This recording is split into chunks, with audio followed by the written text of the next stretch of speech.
오늘 말씀은 요한복음 10장 11절에서 21절 말씀을 통해서 선한 목자를 따라가면 형통하다. 선한 목자를 따라가면 형통하다. 이러한 제목으로 하나님의 말씀을 선포하겠습니다. 우리가 살다 보면 사기를 당하는 경우가 있습니다. 정말 소위 그런 말을 하죠. 눈 뜨고 코 베어간다. 그러니까 뻔히 알고도 당하는 경우들이 너무나 많아요. 요즘에는 인터넷이 돼 있다 보니까 인터넷 쇼핑 사기, 또 심지어는 은행, 요즘에는 또 신종 영어 것도 나왔더라고. 옛날엔 피싱 막 이런 것 때문에 문자가 많이 오더니 요즘에는 파밍이라고 이런 문자도 많이 오죠. 그러니까 자기가 여기에 이게 진짜 사이트인 줄 알고 계속해서 들어가고 그래서 동거래를 했는데 나중에 알고 보니까 2억 원이나 손해본 사람도 있고 똑같이 만들어 놓으니까 알 수가 없잖아요. 분명히 내가 국민은행이면 국민은행, 농협이면 농협 쳐가지고 들어갔는데, 근데 연결이 그쪽 사이트로 연결되게. 이게 이제 바이러스의 침투에 의해서 만들어지는데요. 그러니까 내가 그냥 당하는 거예요. 쇼핑을 하다가도 그렇고. 그래서 우리가 사람들을 무조건 불신해서는 안 되지만 덜 깨어 있어야 돼요. 안 그러면 사기 당하기 딱 좋은 시대에 우리는 살아가요. 도정받기 쉽고, 강도 당하기 쉽고, 언제 어떤 위협을 당할지 모르는 것이 우리가 살아가는 이 땅의 모습입니다. 그러면 왜 사기를 당하죠? 이유는 우리가 그 상대방이나 아니면 어떤 것에 대해서 내가 정확하게 파악을 하지 못해서 그런 경우들이 많아요. 단지 그냥 남의 이야기만 듣고 야 여기 좋대, 여기 굉장히 괜찮대, 여기 투자하면 아니면 이 사이트에서 여기 와 물건 되게 좋더라. 남의 말만 듣고 그것만 믿고 했다가 거래하거나 이렇게 하다가 우리가 어려움을 당한 경우들이 있죠. 그래서 우리가 이런 부분들이 안 당하려면 어떻게 돼요? 잘 알아야 됩니다. 그래야지 사기도 안 당하고 우리가 좀 제대로 나가게 되는 거예요. 우리 교회라는 것도 그래요. 교회도 다 정상적인 교회면 좋겠는데 교회라는 이름은 있지만 대한예수교 장로회라는 간판은 그렇지만 이단들이 너무나 많은 거예요. 그러니까 그것만 보고 가서는 안 된다는 거죠. 그냥 또 우리가 보통 사람들한테 객지 나가면 야 장로교 대한예수교 장로교에 있는 그 교회 가면 안전해 라고 말하지만 꼭 그거 가지고 될까요?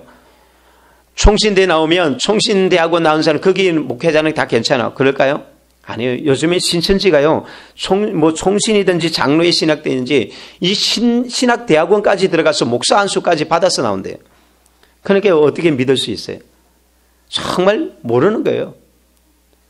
선한 목자가 진짜가 저 교회가 진짜인지 저 목자가 진짜인지 참 어려운 시대.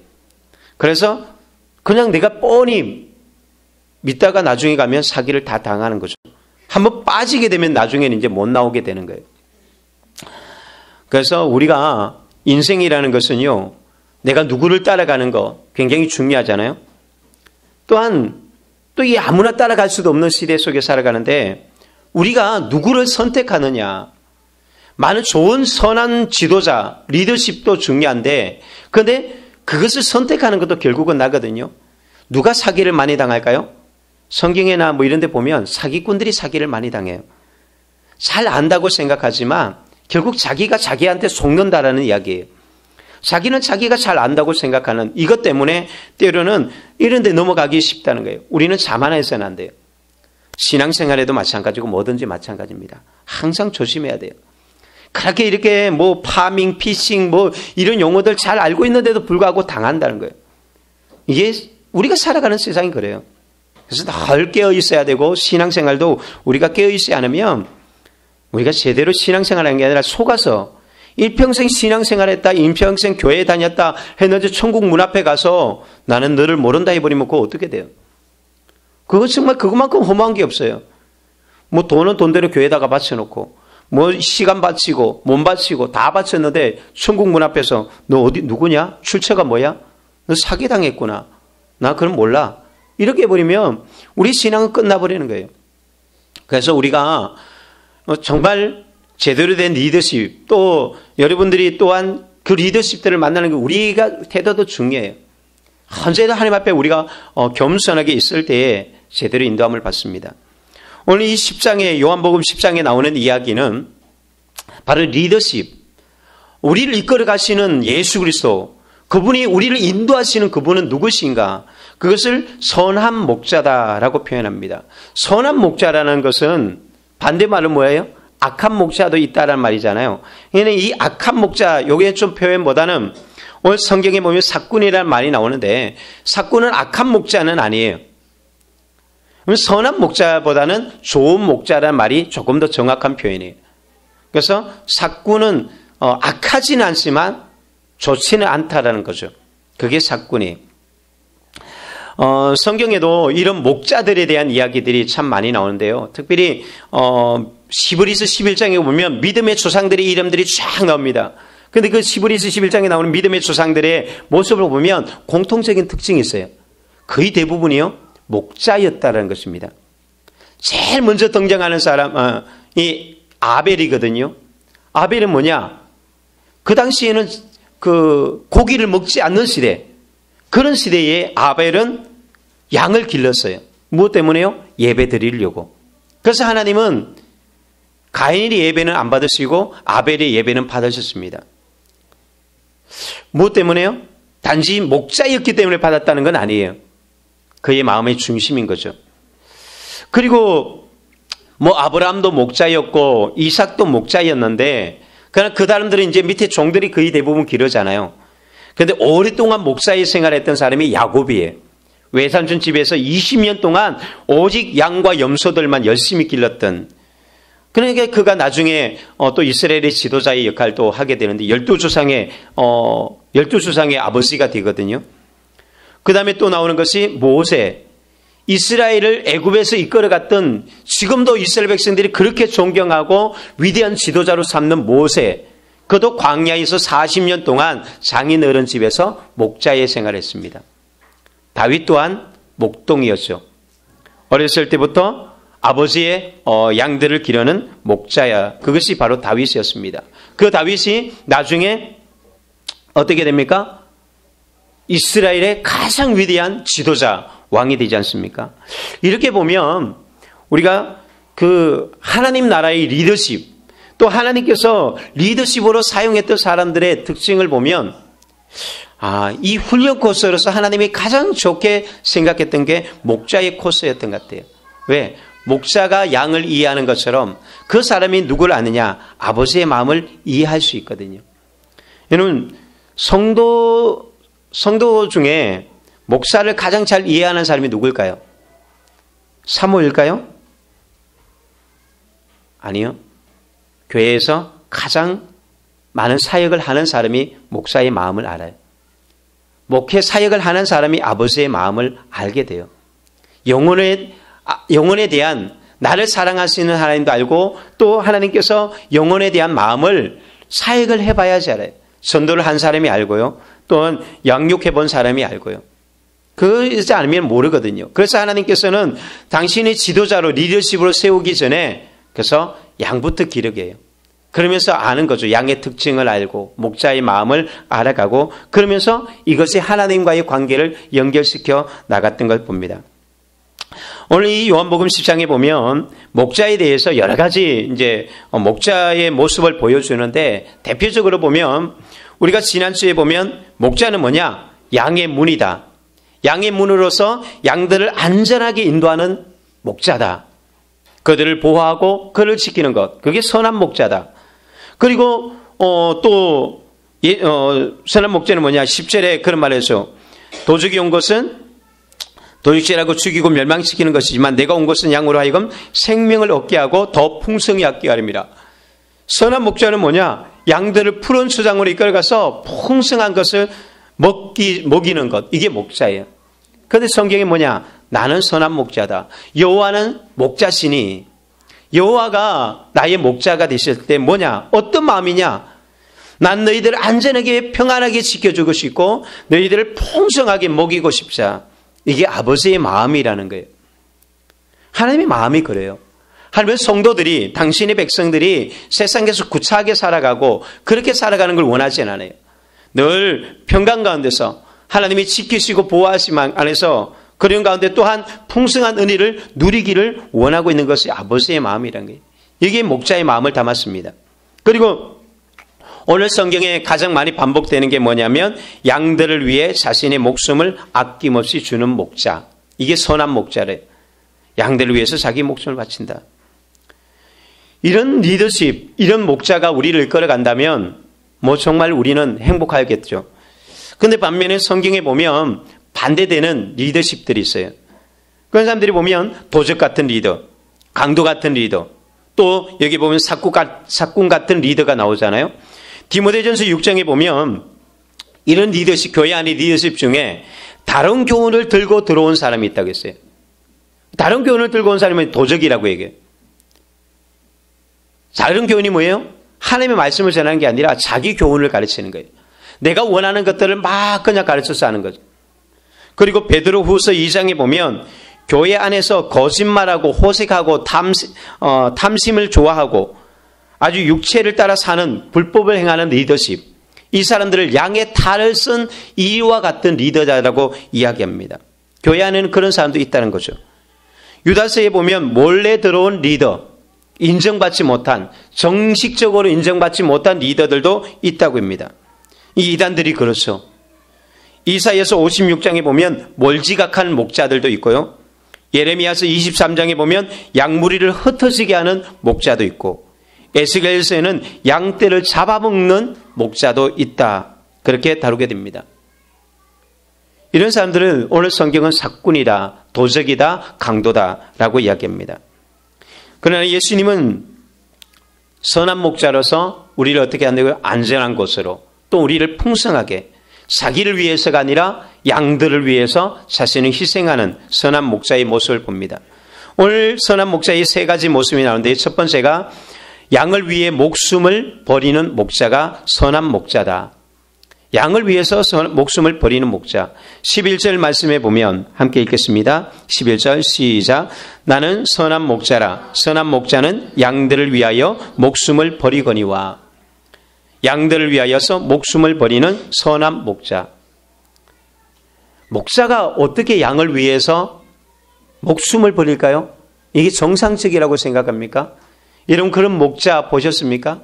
양을 위해서 목자가 죽는다. 우리가 생각하면 이거는 어리석은 짓이죠. 그런데 예수님 말해요. 나는 양을 위해서 내가 죽는다. 우리는 직접적으로 양을 기르는 사람들을 못 봤으니까 잘 모르지만 적어도 이런 목자들이 없는 건 아니에요. 양들이 이렇게 언덕에서 굴러서 낭떠러지 떨어지려고 해서 간신히 나뭇가지에 걸려 있을 때 목자는 그 양을 건지려고 그 밑으로 내려가는 경우가 있어요. 그래서 양을 건지려다가 자기가 죽게 되어지는 그런 일들도 나타나기 때문에 이런 말들이 나오는 거죠.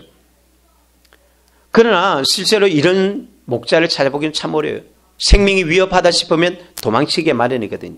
그런데 성경에 보면 이런 목자가 있어요. 정말 양을 위해서 목숨을 바치는 예수님 말고 구약에 보면 다윗이라는 인물이 그런 인물이에요. 다윗이 사울 왕 앞에 섰을 때 자기의 과거 이야기를 할 때 이런 고백을 합니다. 사무엘상에 보면 주의 종이 아비의 양을 지킬 때에 사자나 곰이 와서 양떼에서 새끼를 움키면 내가 따라가서 그것을 치고 그 입에서 새끼를 건져내었고 그것이 일어나 나를 해하고자 하면 내가 그 수염을 잡고 그것을 쳐 죽였나이다.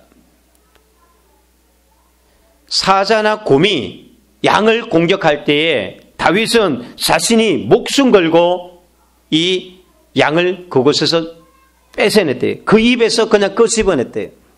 이거는 10대의 다윗이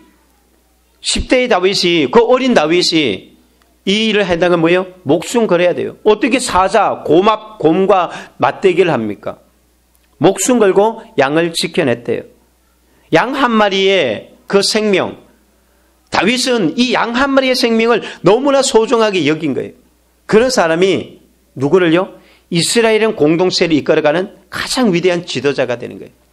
양 한 마리의 생명을 아끼는 지도자가 어찌 인간의 생명을 소홀히 하겠습니까? 저는 우리나라 대통령이나 지도자들이 정말 이런 지도자들이 생겼으면 좋겠어요. 정말 그냥 큰 것이 아니라 한 사람 한 사람 그 영혼들을 정말 아끼고 소중하게 여길 수 있는 지도자, 이게 바로 선한 목자예요. 예수님은 바로 그런 선한 목자로 우리에게 말하는데 오늘 본문에 보면 이 말이 4번이나 반복돼요. 11절에도 15절에도 17절에도 18절에도 나는 양을 위해서 죽는다. 나는 양을 위해서 목숨을 바친다. 이게 뭐예요? 예수님 안에 이 사랑이 그냥 하는 말이 아니라 정말 자신 안에 이 양을 향한 애끓는 사랑, 넘치는 사랑이 예수님 안에 있는 것을 보게 되었습니다. 이것이 예수님의 사랑이에요. 우리를 죄에서 멸망 가운데서 건져내기 위해서 당신이 자신의 생명을 희생시킨 거예요. 그것이 십자가이죠. 우리를 무서운 저주에서 건지기 위해서 자신이 십자가를 지신 것입니다. 그런데 이 십자가를 어떻게 지시는가? 오늘 18절에 보면 내가 스스로 버리노라. 나는 버릴 권세도 있고 얻을 권세도 있지만 나는 양을 위해서 스스로 내가 버렸다라고 얘기해요. 이 자발적인 사랑이 억지로 남이 시켜서 의무적인 것이 아니라 자신이 자발적으로 이 일에 해나갔다는 거죠. 이게 위대한 사랑입니다. 로마서 5장 7절 8절에 보면 의인을 위하여 죽는 자가 쉽지 않고 선인을 위하여 용감히 죽는 자가 혹 있거니와 우리가 아직 죄인 되었을 때에 그리스도께서 우리를 위하여 죽으심으로 하나님께서 우리에게 대한 자기의 사랑을 확정하셨느니라. 의인을 위하여 죽는 사람, 선인을 위하여서 혹 죽는 사람도 있지만 우리가 죄인이고 우리가 원수 되었을 때에 우리를 위해서 하나님은 죽어주셨다는 겁니다. 참된 목자의 희생을 통해서 그분의 희생을 통해서 우리가 구원받게 되었고 구원의 길이 열렸다라고 말씀하고 있습니다. 그분의 피로 말미암아 그분이 십자가에서 흘린 피로 말미암아 얻은 구원이 바로 우리가 받은 구원입니다.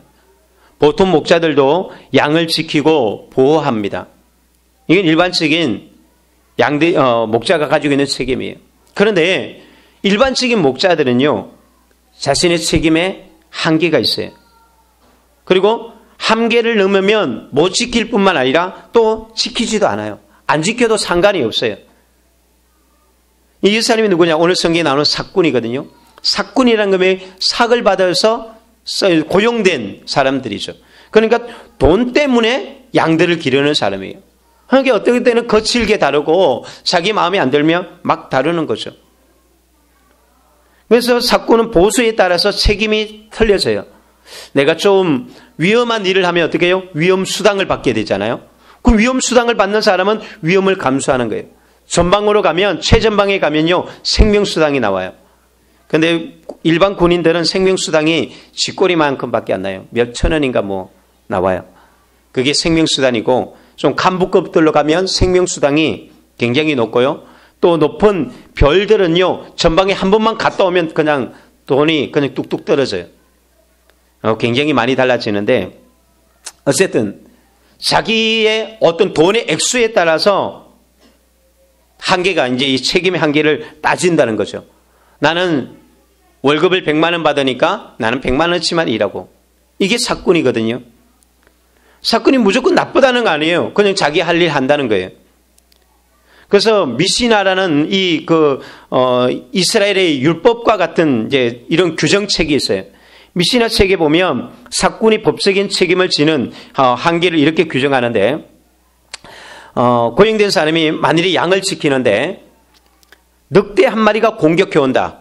그러면 양을 보호해야 돼요. 근데 늑대 2마리가 공격해 온다. 그러면 이건 불강력적이다. 그래서 도망가도 책임이 없다라고 이렇게 규정이 되어 있습니다. 그러니까 어떻게 보면 자기 의무를 다했다라고 말할 수 있고 또 법적인 책임도 묻지 않지만 그러나 사건은 여기에서 끝나버리는 거예요. 사무적인 관계죠. 사랑이 없습니다. 우리가 신앙생활에도 이런 하나님과의 관계가 있습니다. 하나님과 거래하고 계산하는 관계. 그래서 내가 나 오늘 예배 드렸으니까 된 거 아니에요. 여기 더 요구해요. 기도했잖아요. 나 성경 하루에 3장씩 읽었어요. 여기에서 더 이상도 없어요. 어떤 것도 없는. 그러니까 그러다가 내한테 유익이 안 된다. 내한테 돈이 안 된다. 어떤 것이 안 되면 그냥 떠나면 그만이에요. 이게 뭐예요? 하나님과의 관계가 이런 관계가 만들어지는 거죠. 실제로 교회는 안타깝게도 이런 모습들이 없는 것은 아니에요. 신학교에서도 우리가 교육 전도사로 나가고 하면 제일 많이 따지는 게 뭐냐면 돈이에요. 그 누구는 공짜로 막 그냥 교회 가면 무보수로 일하면서 계속 일하는데 누구는 주일날만 가서 봉사하는데 보수를 많이 받는다. 그때부터 이게 막 달라지기 시작하는 거예요. 한 번도 이 생각을 안 했는데 돈 때문에 뭔가 이게 하나님과의 거리 관계가 되는 거죠. 내 사역은 돈과 액수. 내가 이 정도 헌신하는데 뭐야 보수가 이거밖에 안 돼 라는 이런 모습들, 이게 참 쓸쓸한 거죠. 어느 순간에 사꾼이 돼버리는 목회자가 그래요. 사실 잘못하면 정말 사꾼이 되기 쉬운 자리가 되어져요. 그런데 성도들도 마찬가지. 성도들이 교회에서 돈 받는 건 아니지만 하나님과의 관계 속에서 이런 관계가 되기가 쉽다는 것입니다. 거래 관계. 그냥 의무적으로, 사무적으로. 그냥 하나님 이 정도 했으니까 복 주십시오. 내가 할 도리 하지 않았습니까? 그러니까 그게 합당한 보상해 주십시오.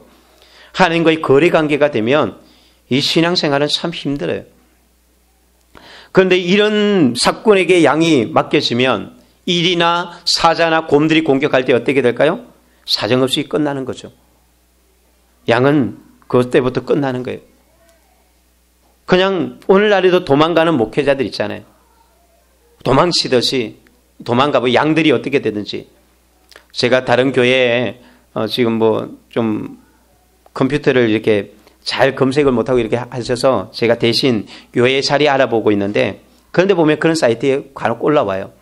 성도들이 몇 명 있는데 본인들은 무슨 사정 때문에 간다 그랬는데 물론 제가 다 판단할 수 없는 문제지만 실제로 그런 경우들도 있으니까요.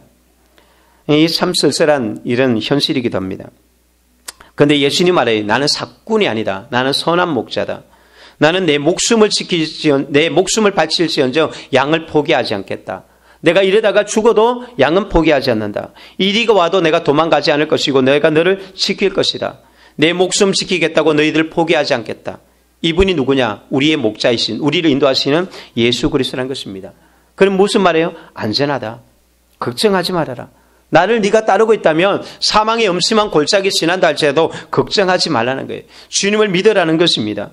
주님께서 우리를 생명을 지켜주시고 영혼을 지켜주시고 우리를 죄에서 지켜주시고 수많은 공격으로부터 사기꾼과 많은 것들이 우리를 넘어뜨리려고 했지만 그러나 주님께서 자기 이름을 위해서 자기 명예를 걸고 의의 길로 인도해 주신다라고 말씀하고 있습니다.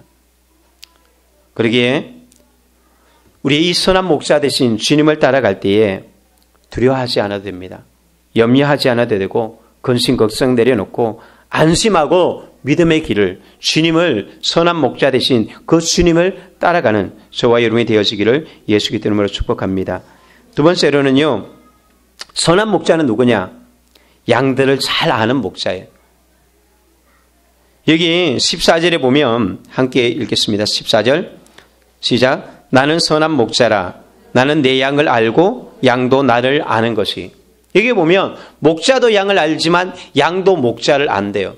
그러나 목자가 양을 아는 것과 양이 목자를 아는 것은 비교할 수가 없는 것이죠.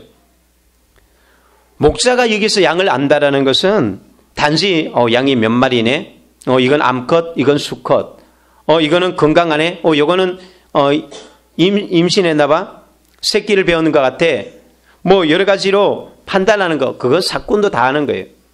오늘 예수님께서 선한 목자로서 양을 안다는 것은요, 양의 처지를 안다는 거예요.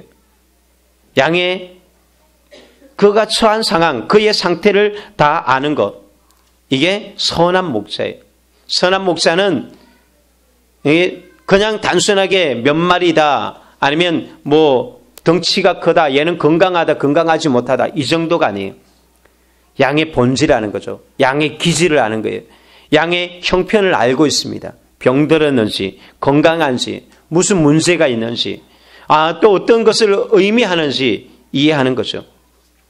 이걸 잘 아는 게 성경에 보면, 야곱의 이야기에 보면, 이제 이번 주에 묵상의 이야기가 나오겠지만, 야곱이 나중에 이제 형을 만나게 돼요. 형 에서를 만나서 화해하게 되는데, 그때 형 에서가, 야곱아, 그래, 이제 서로 우리 하나가 되어서 돌아가자.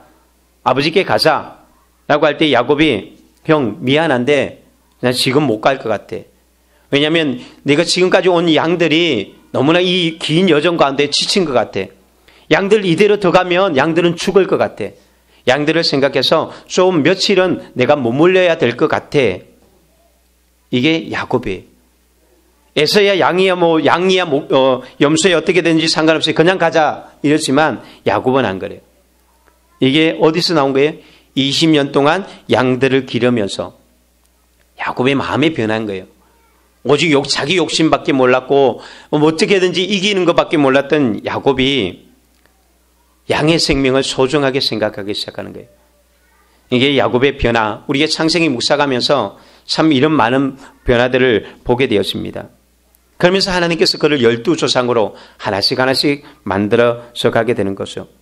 양이 피곤한 것 같다. 양이 병든 것 같다. 양이 새끼를 베은 것 같다. 우리 조금 천천히 가자.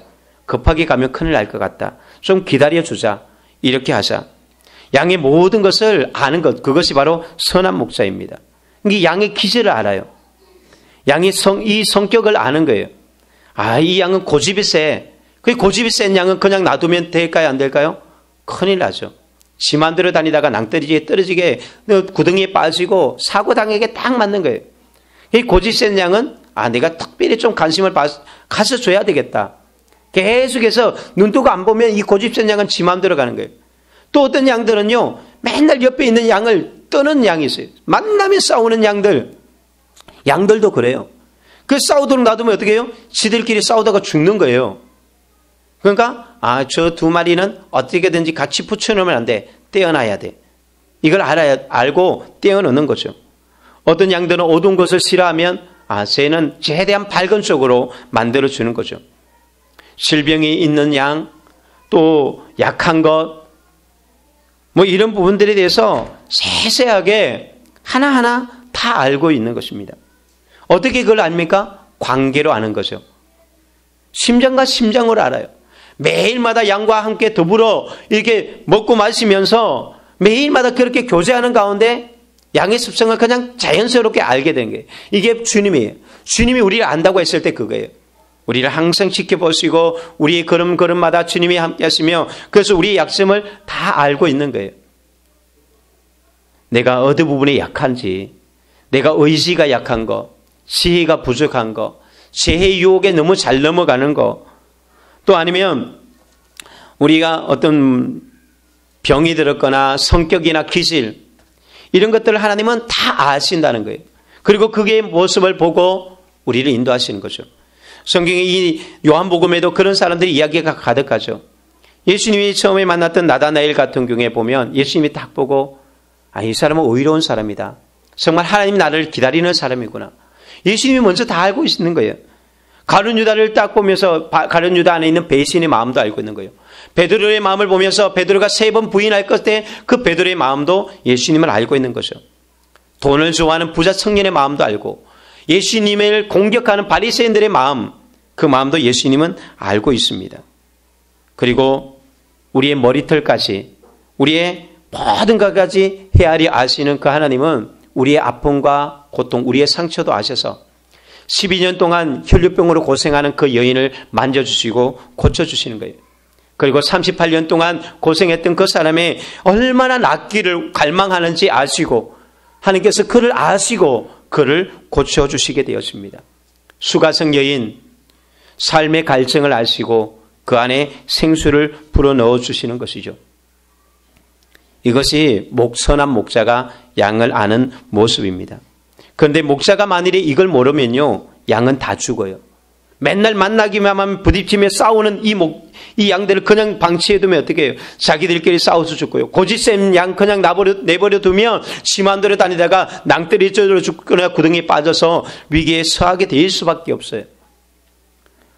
병든 것을 그냥 둬도 안 되고 의지가 약한 것도 그냥 둬도 안 돼요. 그래서 하나님께서 우리의 이런 모든 부족함을 아시니까 어떻게 합니까? 세워주시는 거예요. 병든 것은 고쳐주시고 배고픈 것은 먹여주시고 목마른 것은 마시게 하시고 지혜가 부족한 데에게는 후히 주시고 꾸짖지 아니하시고 그냥 지혜를 주시고 좀 사랑이 부족한 자 그러면 하나님께서 사랑을 쏟아 부어주시는 거예요. 유혹을 이길 능력이 없을 때에 그때의 성령의 능력을 주셔서 이기게 만들어주는 것이죠. 의의 길로, 옳은 길로, 축복의 길로, 생명의 길로 이끌어 가신 거예요. 왜? 알기 때문에. 내게 가장 정확하게 내게 필요에 따라서 만들어 주시는 거예요. 그런데 예수님은 그 아심을 아버지께서 아는 것처럼, 내가 아버지를 알고 아버지가 나를 아는 것처럼 안다 그래요. 이걸 아버지의 비유예요. 왜 이렇게 비유할까요? 사도 바울은 세상에 1만 스승이 있지만 아비는 많지 않다라고 해요. 스승보다 아버지가 필요한 시대.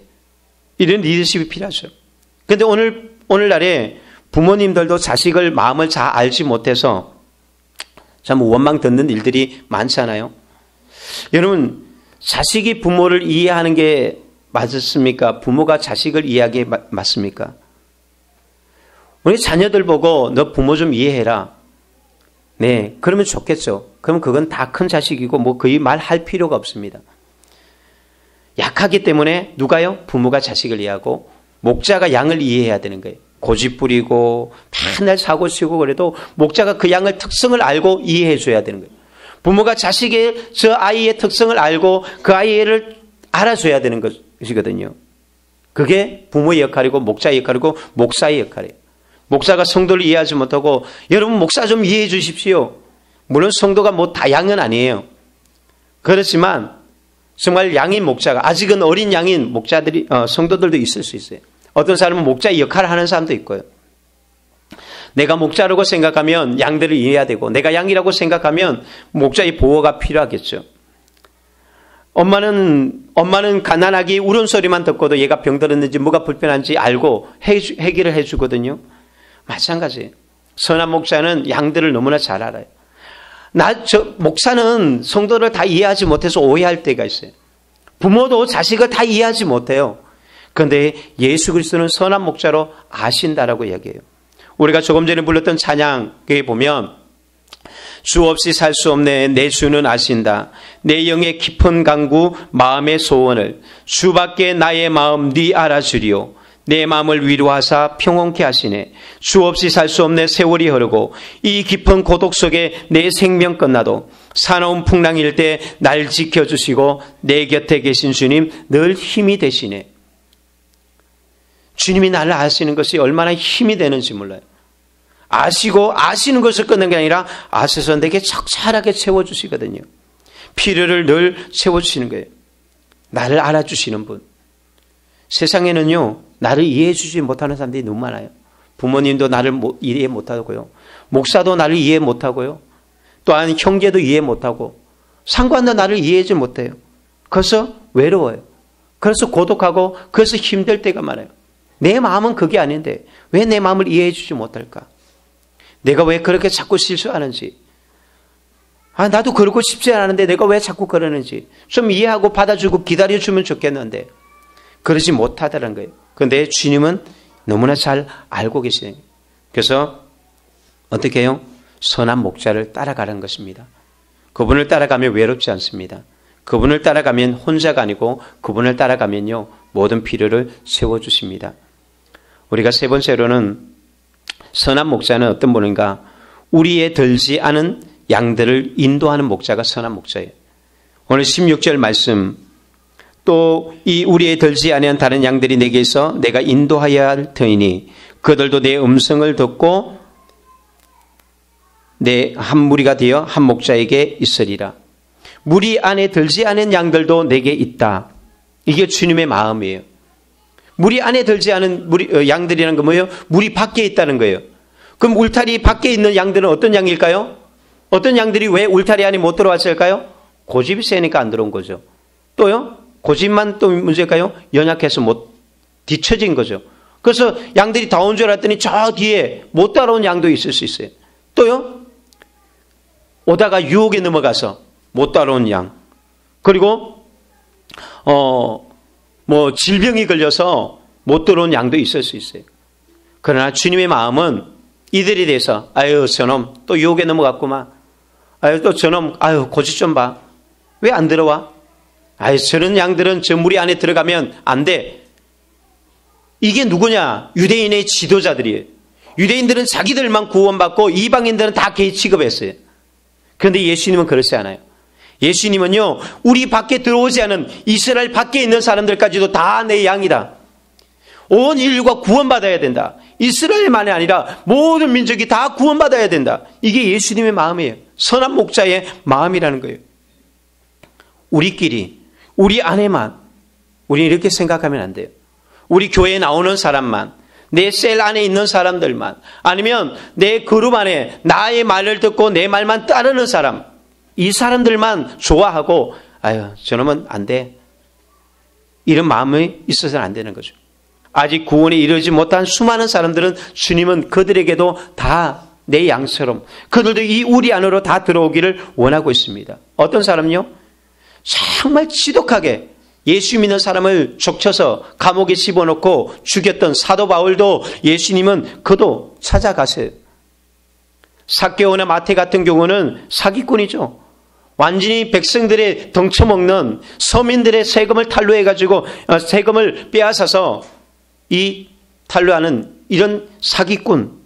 그런데 주님은 그들도 찾아가요. 오네시모라는 노예가 있는데 이 노예는 주인의 것을 훔쳐서 도망친 도중동 같은 사형에 해당되는 이 오네시모도 주님은 품었습니다. 강도질하다가 사형당하게 되는 예수님이 십자가 옆에 한평 강도까지도 주님은 오늘 나와 함께 낙원에 있으리라고 말씀합니다. 가늠하다가 현장에 잡힌 여인, 귀신 들렸던 사람, 주님은 다 품는 거예요. 그런데 성경에 보면 제자들은 안 그래요. 제자들은요, 바디메오가 소경 거지가 예수님께 소리를 지릅니다. 다윗의 자손 예수여 나도 구원해 주십시오 했더니 제자들이 저리 가라고 막 내칩니다. 시끄럽다고 내치는 거예요.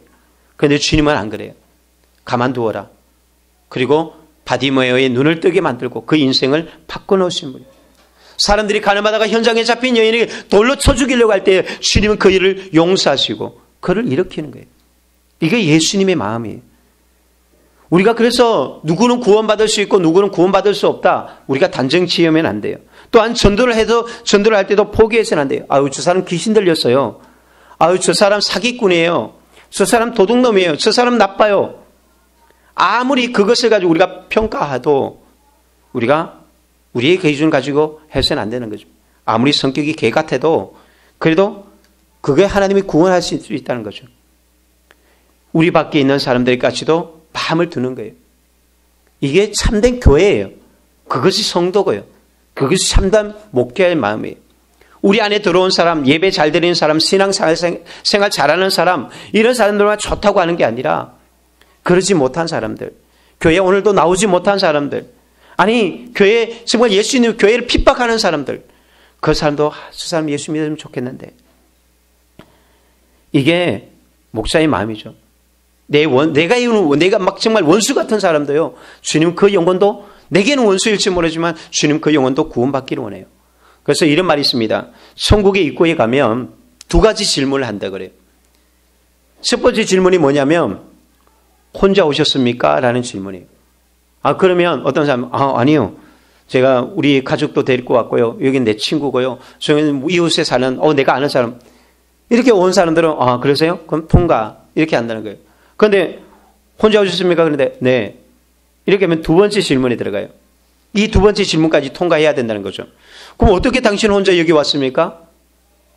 그러면 뭐 이유가 있겠죠. 하나님 마음에 딱 합당한 그럴 수밖에 없구나. 제가 평소에는 늘 죄만 짓다가 임종 전에 한평 강도처럼 죽기 전에 내가 예수님 믿었습니다. 그래서 전도를 못했어요. 그래? 그러면 또 와.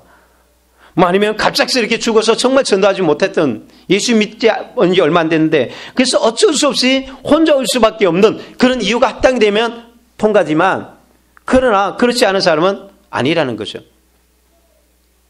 너 어떻게 혼자 올 수 있지? 네가 천국 간다며 네가 구원받는다고 믿으면서 너 혼자 갈 수 있느냐? 그러면 안 된다라고. 물론 이게 뭐 성경에 나와 있는 이야기는 아니에요.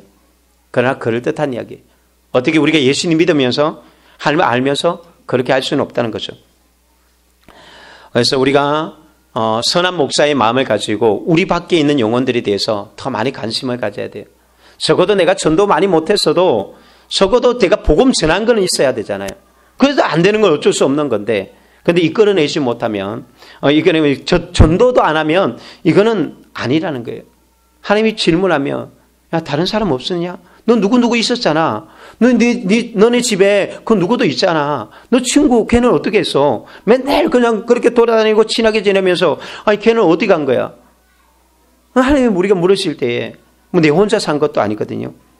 그러기에 우리가 정말 이 선한 목자의 마음을 가지고 우리도 이런 리더자, 이런 성도가 되었으면 좋겠습니다. 오늘 성경의 가장 중요한 결론은 뭐냐? 이 선한 목자 되신 주님을 따라가는 데 있습니다. 19절에서 20절에 보면 예수님의 이 말씀에 두 가지 반응이 나와요. 20절에 보면 많은 사람들은 귀신 들렸다. 귀신 들렸다 그런 게 저게 정상이 아니다. 무슨 목자가 양을 위해서 죽어? 왜 죽어? 지가 살고 양이야 죽든지 말든지 지가 사는 게 중요하지. 그런 게 미쳤다고 그런 거예요. 왜요? 이게 세상의 리더십이거든요. 그들이 가지고 있는 유대 지도자들의 개념이 그것이기 때문에 미쳤다고 그런 거예요. 그들이 생각하는 리더십은 그런 거예요. 자기밖에 없는 거예요. 자기가 위험하다고 싶으면 양을 버릴 수 있다라고 생각하는 거죠. 그런데 여기 보면 많은 사람이 그렇다 그래요. 세상에 많은 사람들이 이런 개념으로 살아가요. 그래, 네가 살아야지 뭐 남들이 뭐 필요해. 너 살아야지. 그러나 어떤 사람들은 말합니다. 아니다. 이 사람이 귀신 들렸다면 어떻게 명인된 사람이 눈을 뜨게 하느냐. 예수님을 받아들이는 삶이 있다는 거죠. 극과 극의 반응입니다. 예수님을 배척하는 무리들과 예수님을 구주로 받아들이고 따르는 사람이 있는 것입니다. 중요한 것은요. 우리가 선한 목자가 계셔도요. 그분을 따라가지 않으면 우리가 아무것도 없는 거예요. 여전히 우리는 외롭고 여전히 우리는 부족하고 여전히 우리는 질병과 모든 위험에 그냥 그대로 노출될 수밖에 없습니다. 오직 그래서 우리가 사는 길이 있다면 그분의 음성을 듣고 따라가는 거예요. 이 10장에 많이 반복되는 단어가 바로 이 단어예요. 음성이라는 단어예요. 양에게는 제일 중요한 게 음성이에요. 그래서 양은요, 이 시력이 굉장히 나빠요. 오직 듣는 곳으로 가거든요. 또한 몸도 비대하고요, 미련하고 고집도 세요. 그런데 단 한 가지 발달한 것이 있다면 이 귀예요. 목자가 감기가 걸려도 목자의 음성은 구별해내요. 아주 작은 소리까지도 정확하게 구분해요. 아주 굉장해요. 굉장히 멀리 떨어진 곳에서 불러도 양들은 그것을 구분해요. 그러니까 우리가 양이라면 우리에게 뭐가 발달해야 돼요? 귀예요. 성도에게는 제일 발달해야 되는 게 귀예요. 주님의 음성을 못 들으면 우리는 따라갈 수가 없거든요. 그래서 들을 귀 있는 자는 들으라고 이야기합니다. 또한 요한복음 5장 25절에 보면 죽은 자들이 주의 음성을 들을 때가 오나니 곧 이때라고 이야기해요. 지금이 우리가 그 음성을 들을 때라는 거예요. 나중에 들을 수 있느냐 못 듣는 거예요. 지금 하나님께서 우리에게 말씀하실 때에 그 음성을 듣고 따라가면 우리가 안전하고 풍성한 것으로 얻게 되어진다고 이야기합니다. 오늘 우리는 어떤 목자, 어떤 사람을 따라갑니까? 혹시 사기꾼을 따라가고 있지 않습니까? 인생 가운데서 그래서 방황하고 살아가고 있지 않습니까? 선하신 목자, 그분을 따라가십시오. 그분 안에 생명이 있고 그분은 자신의 목숨을 바치면서 지켜주겠다고 이야기합니다. 제가 지난주에 저지난주가 되는 거예요. 7번 방의 기적이라는 영화를 보면서 참 많이 울었어요. 저는 드라마 보고 뭐 영화 보고 우는 사람 보면 뭐 여자들은 조금은 이해하지만 그래도 이 도가 지나친 사람들 있잖아요. 무슨 드라마 보고 부모가 죽어도 안 우면서 뭐 그런데 제가 이 7번 방의 기적이 중간쯤부터 보면서 혼자 막 그냥 계속 눈물이 나서 막 계속 우는 게 눈물이 왜 그렇게 나는지 저는 태어나서 처음으로 영화나 드라마나 이런 거 보면서 이렇게 운 적이 없어요.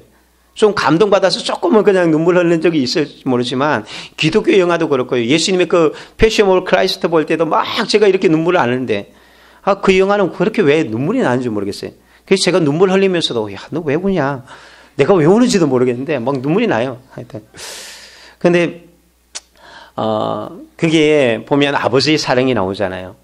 아빠가 딸을 위해서 하는 그 사랑의 장면은 그게 눈물이 안 나오면 좀 이상할 수 있지만 저는 그게 너무 감동적인 거예요.